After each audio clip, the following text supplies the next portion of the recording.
Good evening, Wolfpack. Welcome back to the NCSU Weather Center. I'm your meteorologist, Alex Comment.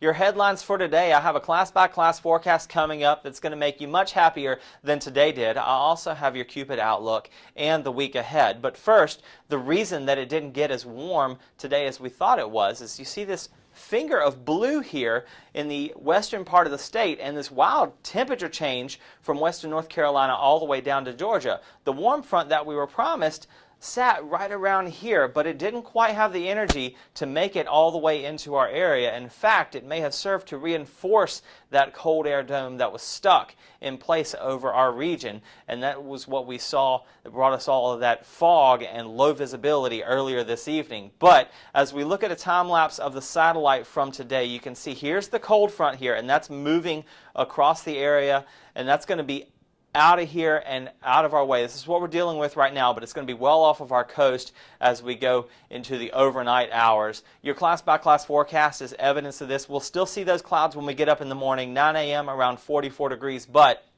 the sun comes out and the skies will start to clear. You'll see the blue skies pop out around noon. We're at 50 degrees and close to our high of 56. We're near 54 by 3 p.m. We'll take a look at the surface and I'll tell you what's going to play a role in our weather over the coming days, and that's this high pressure system that's in control over the southern central part of the United States. That's going to move east and start to bring us into a more westerly and eventually southwesterly flow, bringing us that warm, moist air out of the Gulf that we enjoy in the wintertime, bringing our temperatures a little above average for Valentine's Day and Friday to end out your work week before our next weather system comes in. But back to tonight. We'll keep the clouds, and that's what's going to keep us as high as 40 degrees for our overnight low.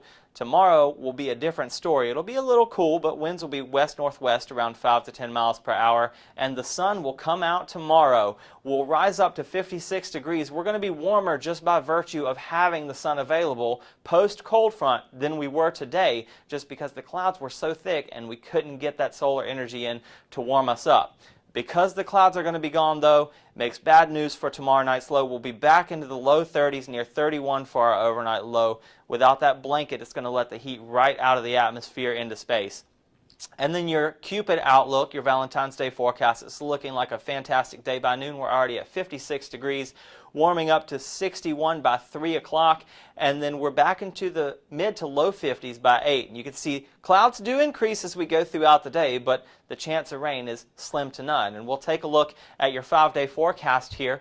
It only gets better until we get to the weekend. 56 for Wednesday, 62 for Valentine's Day. Friday, 66. It's going to feel like what we thought we were going to have today. And then more rain moves in over the weekend with a high of 55 on Saturday and 49 on Sunday. Notice those low temperatures on the end. 31 tomorrow night and 35 on Saturday. Tomorrow night is just due to the lack of cloud cover. It's going to let the heat right out. But Saturday we have another colder air mass move again, associated with the weather system that's going to bring us that rain over the weekend. This has been meteorologist Alex Comment in the NCSU Weather Center. Have a great week.